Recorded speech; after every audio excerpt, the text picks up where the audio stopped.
फिर अपने पास है इलेक्ट्रिक फील्ड लाइंस, जैसा कि हमने इलेक्ट्रिक फील्ड वाले टर्म्स में डिस्कस किया कि इलेक्ट्रिक फील्ड लाइंस क्या है। इलेक्ट्रिक फील्ड लाइंस कुछ है नहीं, वो बेसिकली क्या है, इंफॉर्मेशंस बताती हैं। किसके बारे में इंफॉर्मेशंस बताएंगी, किससे रिलेटेड बात कर रहा है वो, इलेक्ट्रिक फील्ड के बारे में क्या करेंगे, वो इंफॉर्मेशंस बताएंगी। So the strength of an electric field within the region of space, कोई भी पर्टिकुलर रीजन है, स्पेस है, उनके बारे में जानना है तो सबसे पहले इलेक्ट्रिक फील्ड लाइंस के बारे में जानो। अगर वहां पे इलेक्ट्रिक फील्ड लाइंस का अता पता है तो लापता नहीं होगा। तो हमें किस जो भी लाइंस होगी वो बताएंगे कि इलेक्ट्रिक फील्ड लाइंस की इंटेंसिटी कैसी है, ज्यादा है, कम है, बहुत कम है, जो भी हो वो हमें उससे पता चल जाएगा।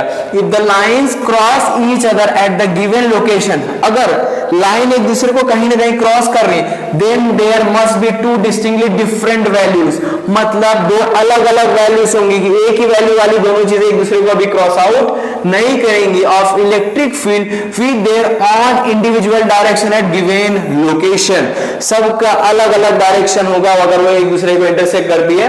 बेसिकली जो इलेक्ट्रिक फील्ड लाइंस होते हैं वो एक दूसरे को कभी भी इंटरसेक्ट नहीं करते हैं, चाहे कोई भी कंडीशन हो जाए। जैसे कि हमने डिस्कस किया, अगर इलेक्ट्रिक फील्ड लाइन पॉजिटिव है तो उसका डायरेक्शन बाहर की तरफ, मैंने पहले ही बता दिया, और यहां पे भी बाहर की तरफ, यहां पे भी बाहर की तरफ। अगर नेगेटिव है तो वो क्या हो जाएगा भाई साहब, अंदर की तरफ, दैट मींस रेडियली आउटवर्ड बोलते हैं, और रेडियली क्या बोलते हैं, इनवर्ड। ये क्या हो गया, आउटवर्ड हुआ। कौन सा आउटवर्ड हुआ भाई, बताओ, कमेंट करते रहा करो।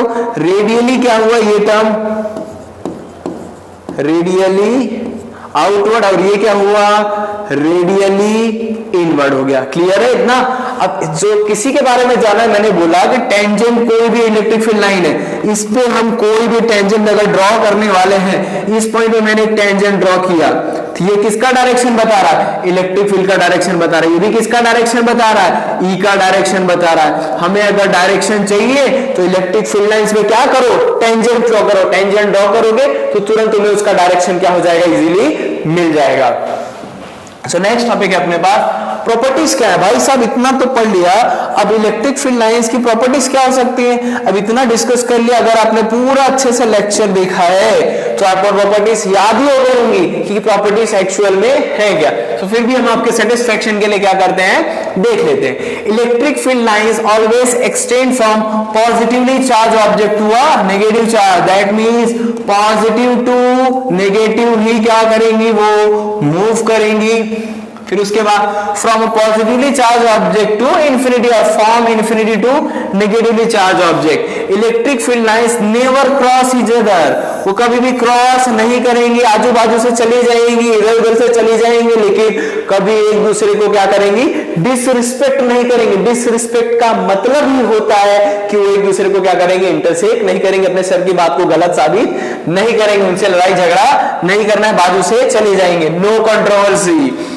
Electric field lines are most dense around objects, मतलब कोई भी ऑब्जेक्ट उसके पास अगर होगी तो बहुत ज्यादा होगी, दूर जाएंगे तो क्या हो जाएंगे, कम हो जाएंगे। With the greatest amount of charges and location where electric field lines meet the surface of an object, the lines are perpendicular to the surface. कोई भी सरफेस पे मिलेंगे तो हमेशा उसके क्या होगी, perpendicular, that means time out हो जाएगा, स्ट्रेटेजिक टाइम आउट हुआ। अब आपने देखना है कि जब इतने टर्म्स हुए, एक टर्म इसमें मिसिंग है कि कभी भी इलेक्ट्रिक फील्ड लाइंस क्या करती है, क्लोज लूप्स नहीं बनाती हैं। क्या करती है, क्लोज लूप्स नहीं बनाती हैं। हमेशा क्या होता है उनका, कंटिन्यूअस कर्व्स होता है। क्या होता है, कंटिन्यूअस कर्व्स, वो भी कैसा, उनका कोई भी ब्रेक नहीं होता है, विदाउट एनी ब्रेक। ओके, इतने पॉइंट्स क्लियर है। इतने पॉइंट्स को क्या करो, अच्छे से नोट बनाओ और उसको अच्छे से लिख लो।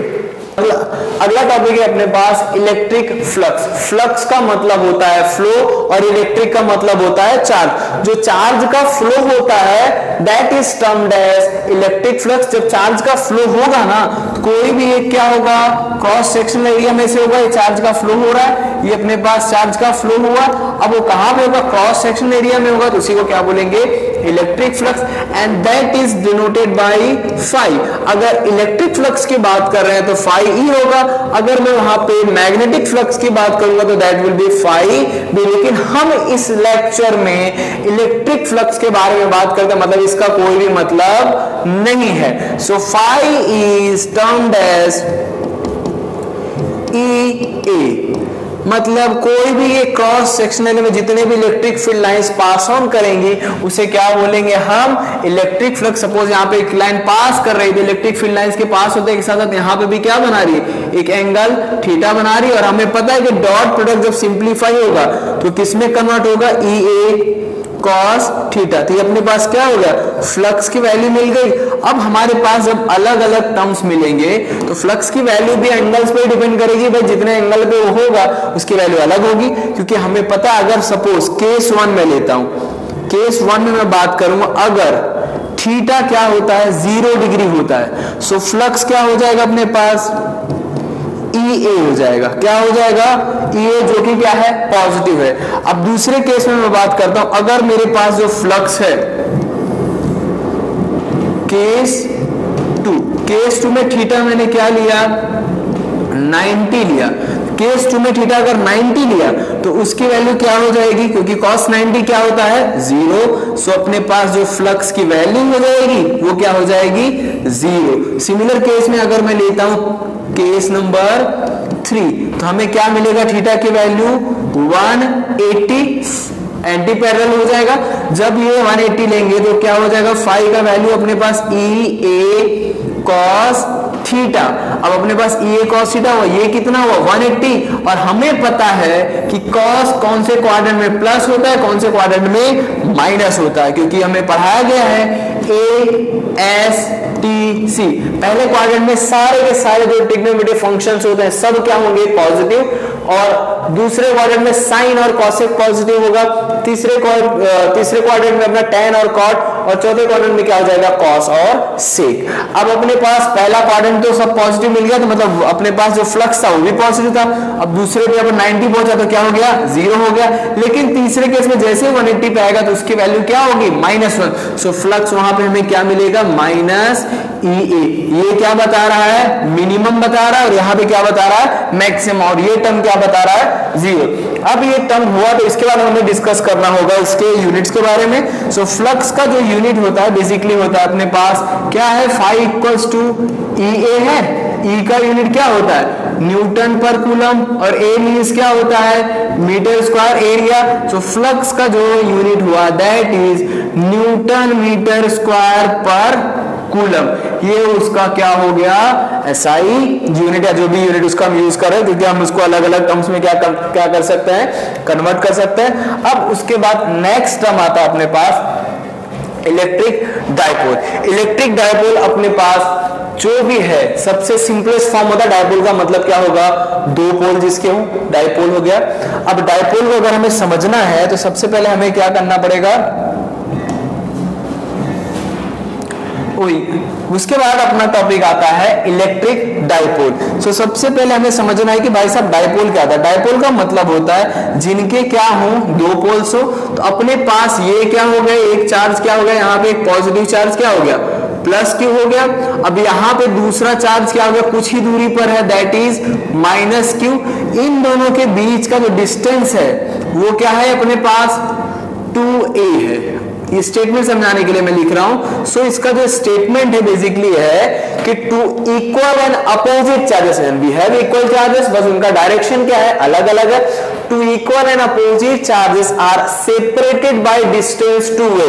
दोनों किसके थ्रू सेपरेट किए गए हैं, 2a डिस्टेंस के साथ। मतलब अगर मैं उनको सिंप्लीफाई करूं तो यहां पे अगर मैं सेंटर ऑफ डायपोल लूंगा तो इनका जो डिस्टेंस होगा that will be like a इस पॉइंट का होगा और a क्या होगा, इस पॉइंट का होगा। हमें क्या मिल गया, डायपोल की वैल्यू मिल गई, तो हमें पता चल गया कि दो अगर सेम चार्जेस जिनका साइन अलग हो, अगर वो टू वे के साथ क्या करें अलग डिस्टेंस पर रखे गए हैं, तो उन्हें मैं क्या बोल सकता हूं, डायपोल बोल सकता हूं। तो अगर उसका डेफिनेशन होगा तो हमें पता चल जाएगा, डेफिनेशन होगा क्या होगा, two equal and opposite charges are separated by distance 2a is called electric dipole.